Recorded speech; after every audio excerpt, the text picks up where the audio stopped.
Hi, you're listening to the My Body, My Story podcast. To say things like don't sweat the small stuff and it's all small stuff is really not very helpful. There are going to be times when you are going to sweat the small stuff, but acknowledge that, don't dwell on it. Acknowledge it, let it go, let it go, let it go.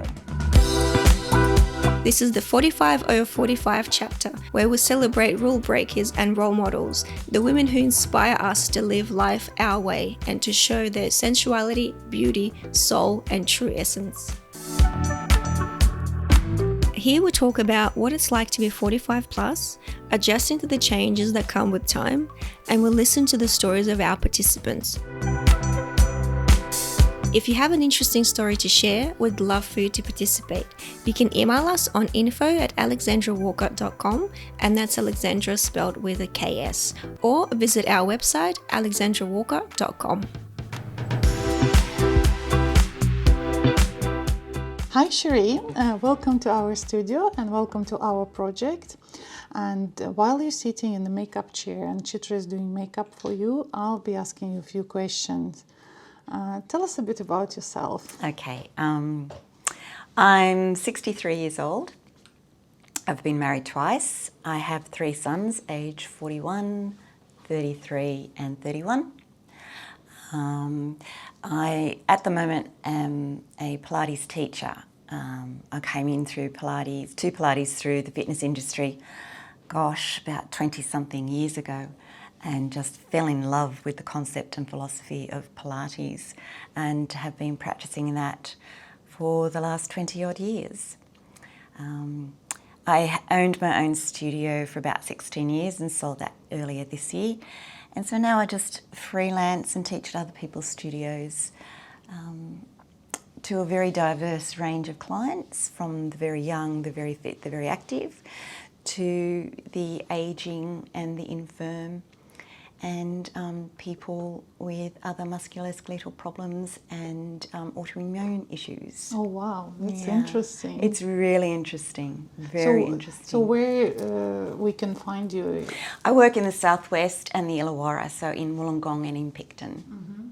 So I will place the link to your business or to your profile, wherever. Yeah, to my profile would be great. Yeah. Thank you. Okay. And what are you most passionate about?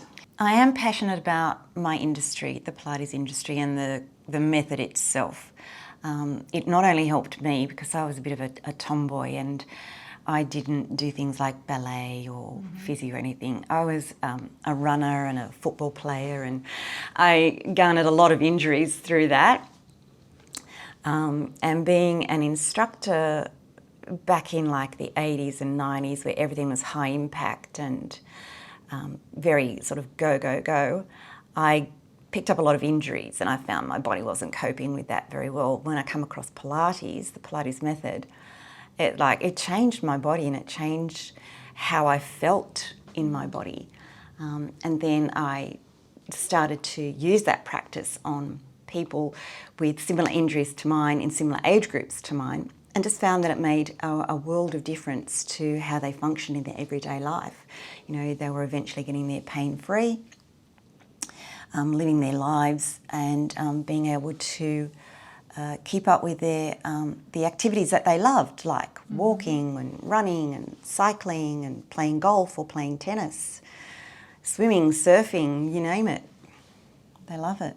So you mentioned that there is as I understand, there is a difference between a routine for younger age and like as we're doing it for women, I will speak about the women and the women after 45? After 40? Women after 45. So you have all that wonderful menopause, perimenopause and menopausal issues. Our favourite, They have to cope with fluctuating weight. There's issues around osteopenia and osteoporosis, the thinning of the bones. Mm-hmm. They might find that their joints aren't coping as well with certain types of strength training, like heavy lifting and squatting, etc. But Pilates, the Pilates method, and particularly the equipment that was invented for Pilates, just suits them down to the ground because they can work their body through a full range of motion and their joints are protected. They go out feeling great instead of feeling smashed and then a couple of hours or a couple of days later wishing they hadn't done it. Yeah, I think it's one of the types of sport, or if you can call it sport, which is created for people with some health issues. Yeah, exactly. Helping them to stay fit and doing sports. Yeah. And what I found too is that the concept and the philosophy of the mind and body coordination, you really have to think about what your body is doing and how you are moving and what muscles you are integrating. And the clients that I work with, they find that very relaxing. Challenging but relaxing. They walk out, they might have come in with a headache or they're feeling a bit down or whatever, but they walk out feeling so much better. Yeah. I can imagine. I want to try. I've been always wanting to try that, and I'm really now want to do it even more. Yeah, I mean, people often say, oh God, I wish I'd known about this when I was in my 30s, or I wish I'd known about this when I was in my 40s. And things like that. It's perfect. Great. So everyone knows, like we touched a bit on that subject already, but just let's go a bit deeper in that. That everybody knows that with age we change. But what positive changes have you experienced? Positive changes that I've experienced is that I no longer have to worry about my menstrual period. That was a big thing for me. Because I went through menopause quite early and my mother had a hysterectomy when she was in her 30s, so I didn't have anyone to compare my symptoms or anything to. My menstrual periods were quite heavy and quite painful, and the premenstrual stress before that was unbearable. You know, I found it very difficult to cope with. So the best thing that happened to me as far as these changes go is that I no longer have that stress. I love it. I absolutely love it. You don't have to carry women's feminine hygiene products with you all the time.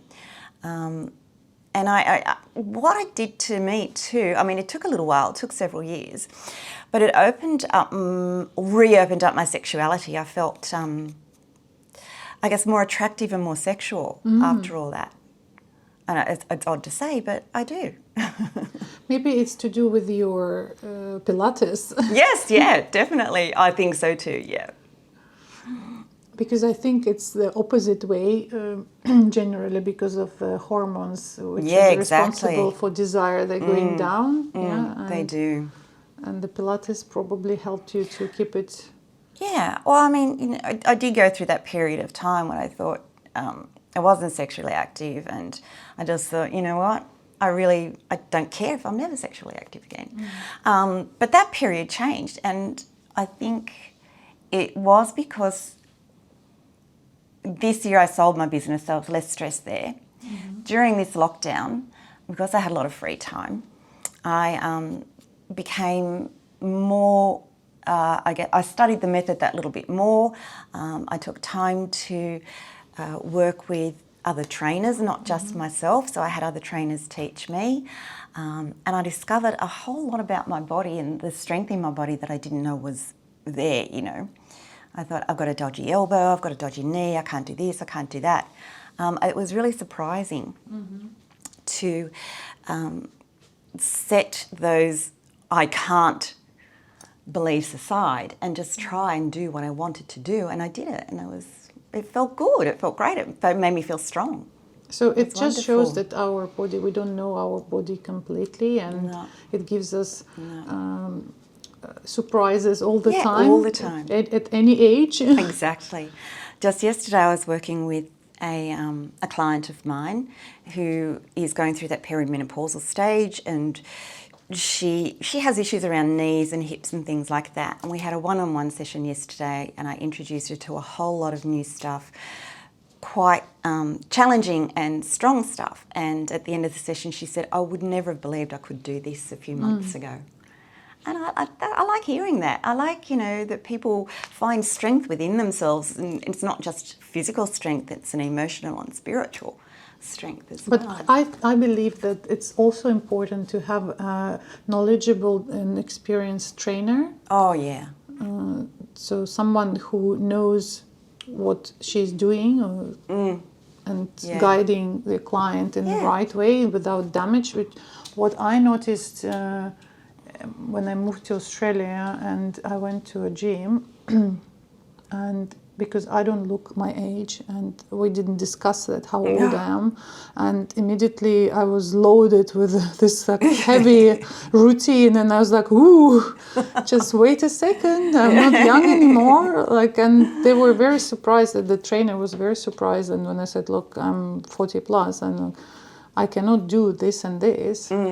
Yeah, exactly. And I ended up just quitting this gym because I didn't feel like they're considering this age. Age appropriate. Exercise. So I think it's very important, and the person knows and works absolutely. with all age categories that to be effective and not painful. Exactly. So.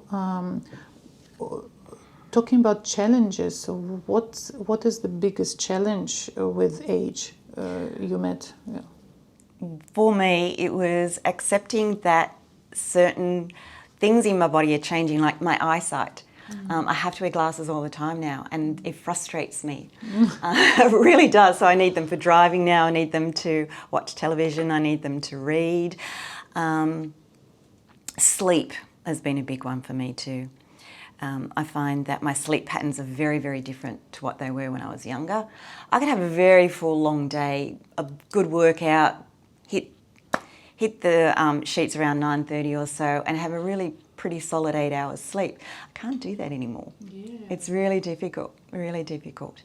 I think that's the biggest challenge. As far as getting older as well, if you look at it from, I guess, sociological terms, it's that perception of body image, that when you reach a certain age and you look a certain type, you fit into a specific category, which just isn't the case. Just isn't the case. It frustrates me to see particularly fashion for older women, or cosmetics, beauty routines, skincare products that advertise for aging and mature skin, but have 25-year-old models marketing the products. And now it's changing a bit. Like they have those agencies for mature models and everything. But if we touch this subject already, so I will ask you, where do you think this idea of perfect body image comes from? I guess lately it would come from social media and marketing media. We have so many tools, technical tools these days, to airbrush, Photoshop, and make, or I guess, change images that give an idea of perfection that's unattainable. Like seeing a woman without pores in her skin. Everyone has pores in their skin. Or seeing an image of a woman with no hair on her arms or anything. Everyone has hair on their body in some way. The little rolls that nearly everyone has, particularly women, around their body or the middle, are just airbrushed out completely. So you have this image that your waist must be teeny, teeny, tiny. And your skin must have this perfect glow to it all the time. Yeah. All of which is unattainable. It's quite ridiculous. Quite ridiculous. And I can understand, I watched a documentary on plastic surgery a while ago, and the lengths some people go to attain an image is remarkable. And it made me feel very sad, actually, and emotional to think that those people will put their bodies through so much hardship and pain and agony. None of the procedures were necessary, and some of them were quite horrific to watch. It speaks volumes to people's mental health and perceptions about why would they do that to their bodies and put themselves through so much pain and torment. I think it's to do with insecurity. Yeah, very insecure. Starting with this body image on media, and sometimes coming from partners or family. Yeah, definitely. To that end, last year I did training in neuro-linguistic programming and timeline therapy to help those clients who are struggling with body image issues or had lack of confidence or had limiting beliefs about themselves, to start to speak to them in a language that was encouraging and empowering, and give them resources and tools that they could use themselves to improve the quality of their, physical, emotional and spiritual state, to go on and live a better life. Be happy. So many people are unhappy these days. Describe your greatest accomplishment so far. My greatest accomplishment so far, I think, was starting my Pilates business, starting my Pilates studio from scratch with just me and doing about 60 hours teaching a week, and then building on that to the point where I was able to employ more people and train other instructors who then went on to open their own sort of businesses in the area and inspire other students to take on the Pilates method and do that. It sort of created a ripple effect, which is a double-edged sword. I was very proud of the fact that our studio and the way we taught the Pilates method inspired students to go and learn for themselves, become experienced, become qualified and educated themselves. But it did create more competition for me. Yeah. Hence I sold the business. You did it in the right time. I did it at the right time, yeah. Absolutely.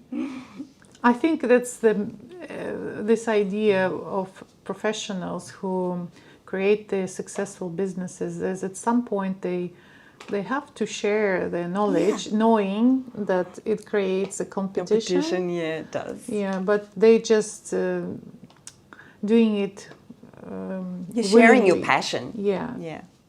And, that's very, it's flattering and it's empowering and it sends a nice feeling. Yeah, it's like, for me, this comparison, the business is like a baby where you make sure that it grows up good and well, but then you have to let it go. You have to let it go, exactly.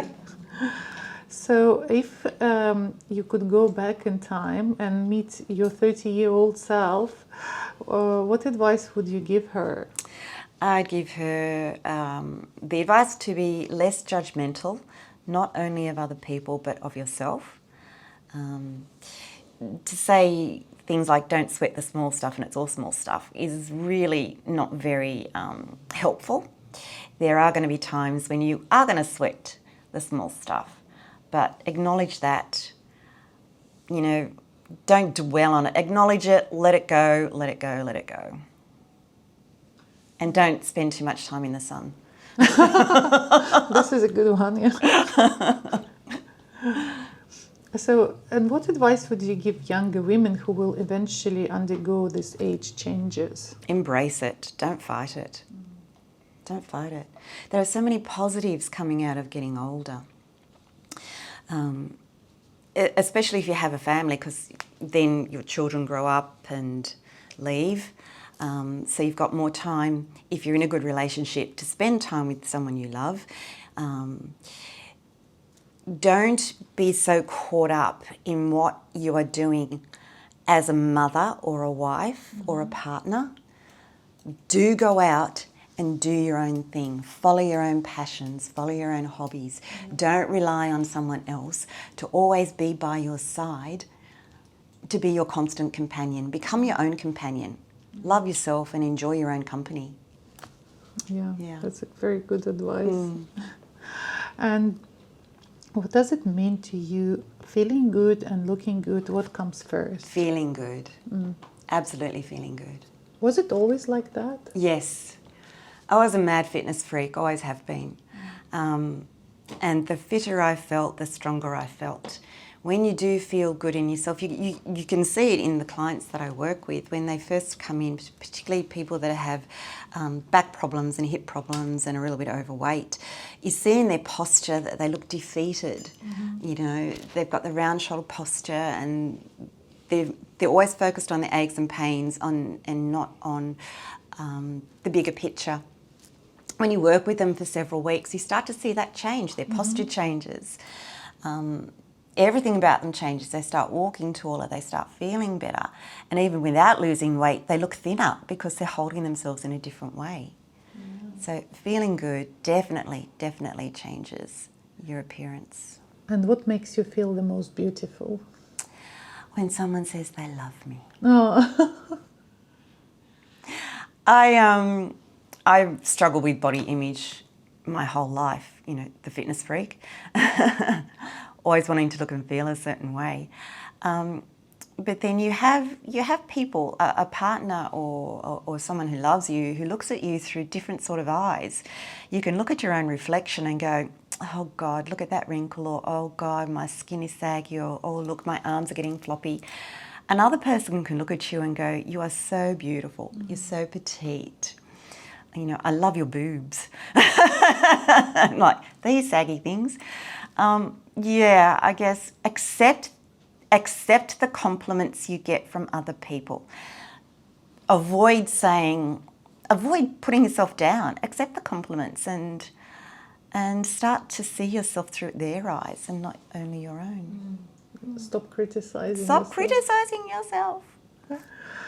So do you have any favorite quote about being a woman, or saying, or thought? I don't have any favourite quotes, but what I do like to say is that being a woman gives you a lot of power that you don't know you had. You're the Mother Earth. You're, you know, the goddess of the earth. You nurture, you give birth, you create, and you create a different life. You create life.